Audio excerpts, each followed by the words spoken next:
ओम शांति। शांति। शांति। हाँ। आज हम एक बेहद दिलचस्प और अंदरूनी यात्रा पर निकल रहे हैं। हाँ, हम बात करेंगे शरीर के भीतर मौजूद ऊर्जा और चेतना के। वो जो प्राचीन भारतीय विज्ञान है ना, चक्रों की, हाँ, चक्र। ये एक बहुत रहस्यमयी दुनिया लगती है कई लोगों को। हाँ, जिसके बारे में सदियों से बात होती आई है। बिल्कुल। और ये सिर्फ कोरी कल्पना नहीं है।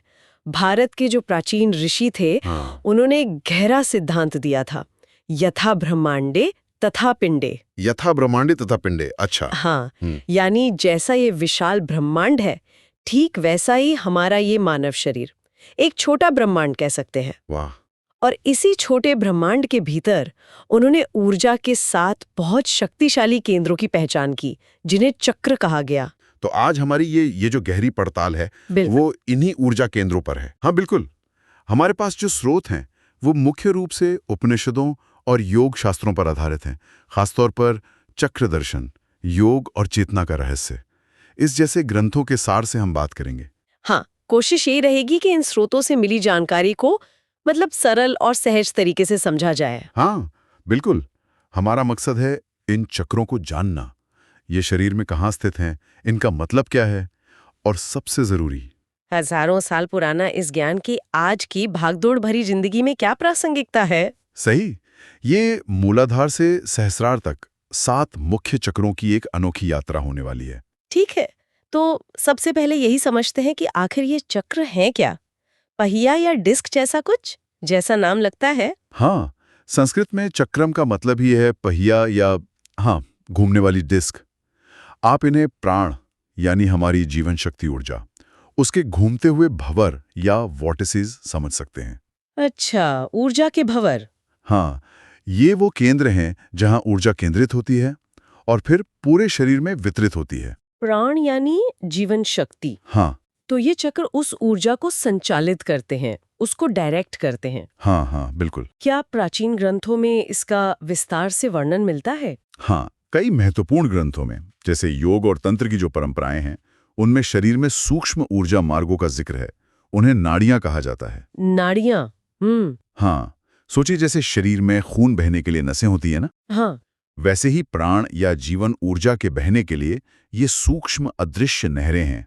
हजारों में बताई गई है इनकी संख्या। हजारों में? हाँ, जिनमें 3 प्रमुख हैं, इड़ा, पिंगला और सुषुम्ना। और चक्र जो हैं, वो इन्हीं नाड़ियों के संगम स्थल, जंक्शन पॉइंट्स, वहां स्थित माने जाते हैं। अच्छा, तो ये ऊर्जा के हाईवे के इंटरसेक्शन जैसे हो गए। हाँ, बिल्कुल सही समझा आपने। और कुंडलिनी, ये शब्द भी अक्सर चक्रों के साथ सुनने को मिलता है, इसका क्या संबंध है? हाँ, कुंडलिनी, इसे आप एक तरह से उस सोई हुई लेकिन अत्यधिक शक्तिशाली ऊर्जा के रूप में समझ सकते हैं, जो रीढ़ की हड्डी के सबसे निचले हिस्से मूलाधार चक्र के पास एक सर्प की तरह कुंडल मारकर बैठी है।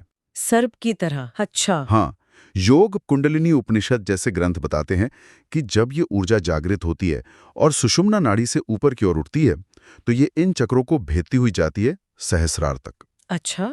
और उससे चेतना का विस्तार होता है, आध्यात्मिक अनुभव होते हैं। हठ योग प्रदीपिका जैसे ग्रंथ बताते हैं कि प्राणायाम और योग क्रियाओं से इस ऊर्जा को जगाया जा सकता है। ये तो सुनने में ही बहुत गहरा और शक्तिशाली लग रहा है। तो इन चक्रों का उद्देश्य सिर्फ शरीर को ऊर्जा देना नहीं है, कुछ और भी है? निश्चित रूप से। ये केवल शारीरिक ऊर्जा केंद्र नहीं है, ये हमारे भौतिक, भावनात्मक, मानसिक और आध्यात्मिक इन सभी स्तरों के बीच एक पुल का काम करते हैं। पुल का काम करते हैं? अच्छा। हाँ, ये एक तरह से पदार्थ को चेतना से, हमारे सीमित अस्तित्व को उस परम ब्रह्म या ब्रह्मांडीय चेतना से जोड़ने वाले बिंदु हैं। चलिए, तो अब एक एक करके इन चक्रों की दुनिया में उतरते हैं। शुरुआत करते हैं सबसे पहले चक्र से, मूलाधार। जैसा नाम से लग रहा है, ये शायद हमारे अस्तित्व की जड़ है। बिल्कुल सही। मूल यानी जड़ और आधार मतलब सहारा। मूलाधार चक्र रीढ़ की हड्डी के सबसे निचले सिरे पर स्थित होता है। सबसे नीचे? हाँ, इसका तत्व पृथ्वी है, जो स्थिरता और ठोसपन का प्रतीक है, और इसका बीज मंत्र है लम। ये हमारे अस्तित्व की, कह सकते हैं, नींव है। योग कुंडलिनी उपनिषद में इसके बारे में कैसा वर्णन मिलता है? क्या कोई खास छवि या प्रतीक बताया गया है? हाँ, उसमें बताया गया है।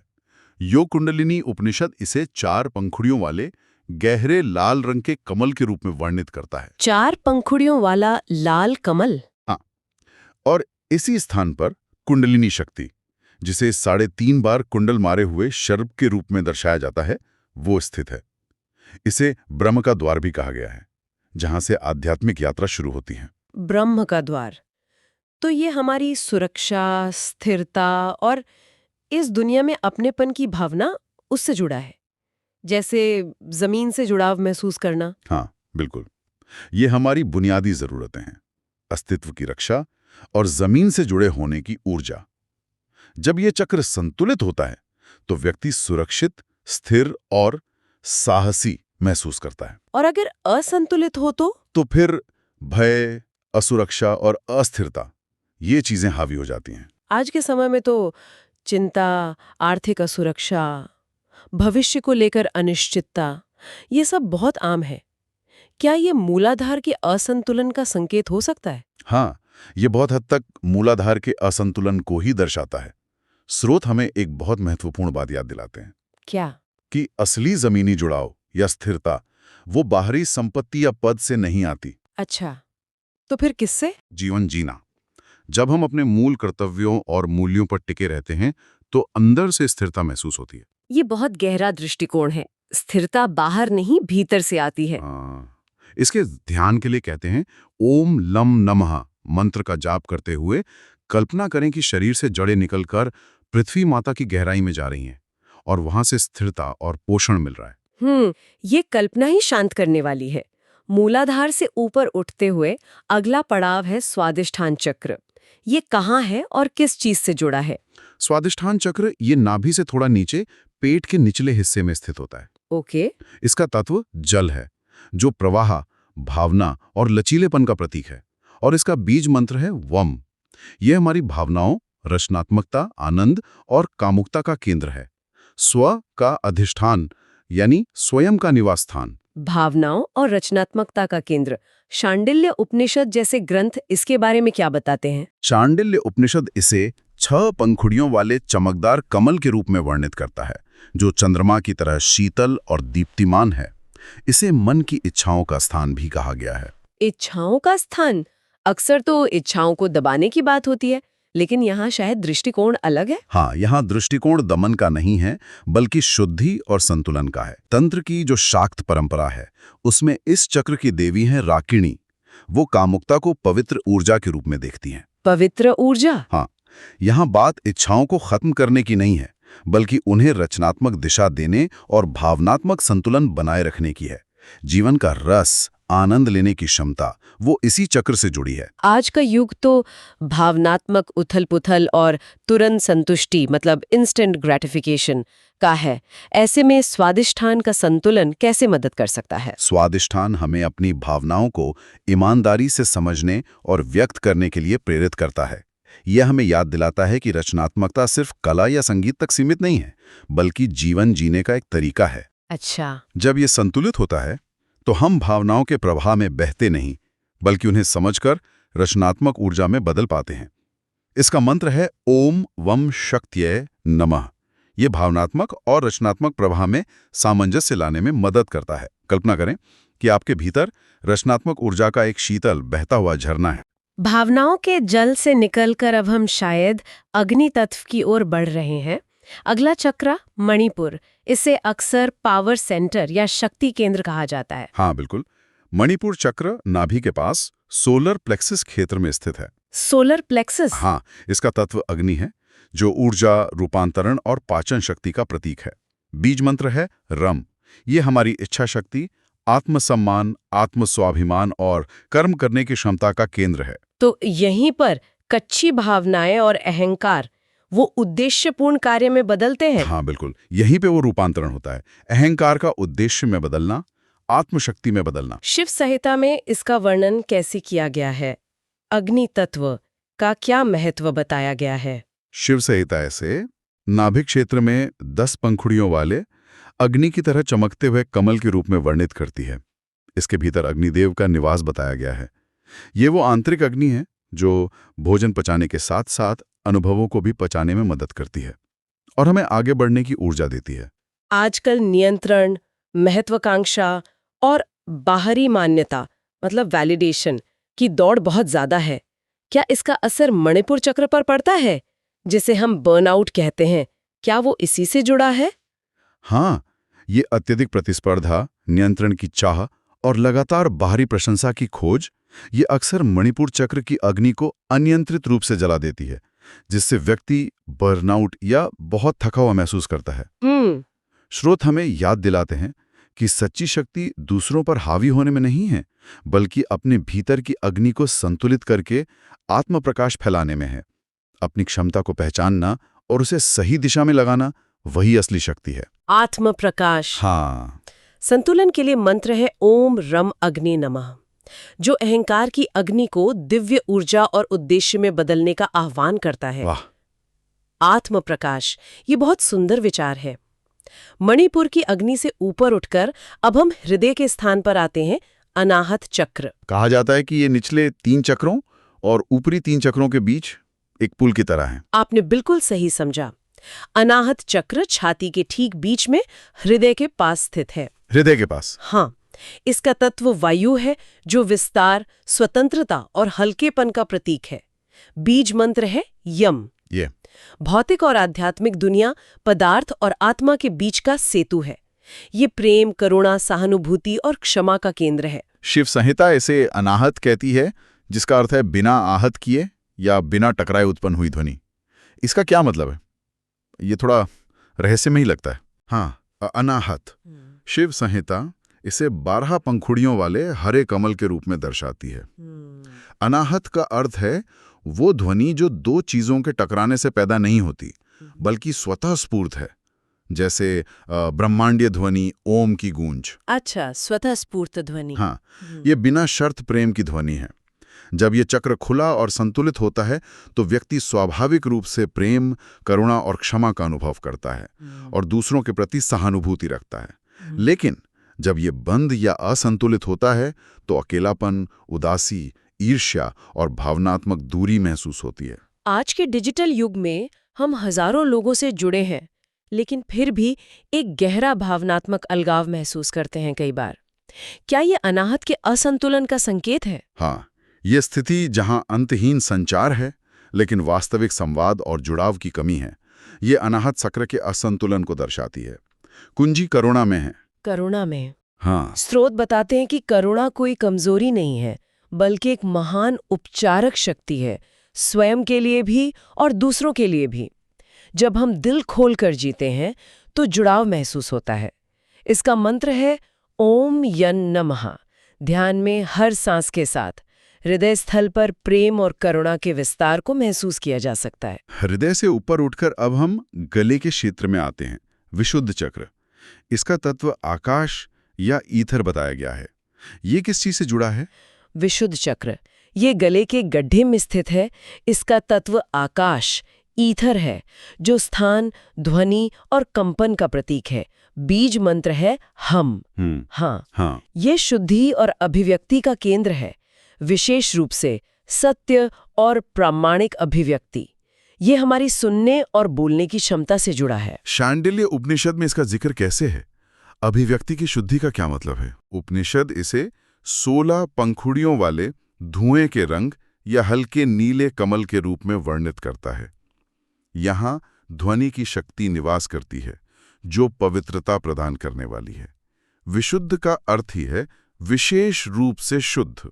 विशेष रूप से शुद्ध। हाँ, जब ये चक्र जागृत और संतुलित होता है तो व्यक्ति बिना भय के स्पष्टता और सच्चाई के साथ अपनी बात रख पाता है।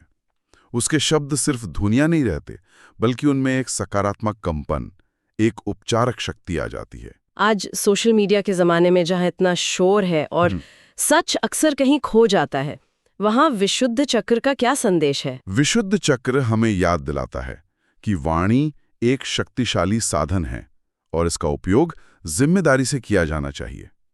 सत्य बोलना, सोच समझकर बोलना और ऐसे शब्द बोलना जो किसी को चोट न पहुंचाएं, ये सब विशुद्ध चक्र के संतुलन से जुड़ा है। और शायद अच्छा सुनना भी। हाँ, बिल्कुल। ये हमें अच्छा श्रोता बनने के लिए भी प्रेरित करता है। इसका मंत्र है ओम हम नमः शिवाय।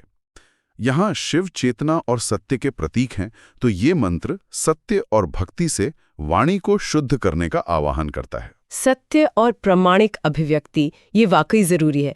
अब हम छठे चक्र पर आते हैं, जो बहुत प्रसिद्ध है, आज्ञा चक्र, जिसे तीसरी आंख भी कहते हैं। हाँ, आज्ञा चक्र ये दोनों भौहों के बीच माथे के केंद्र में स्थित है।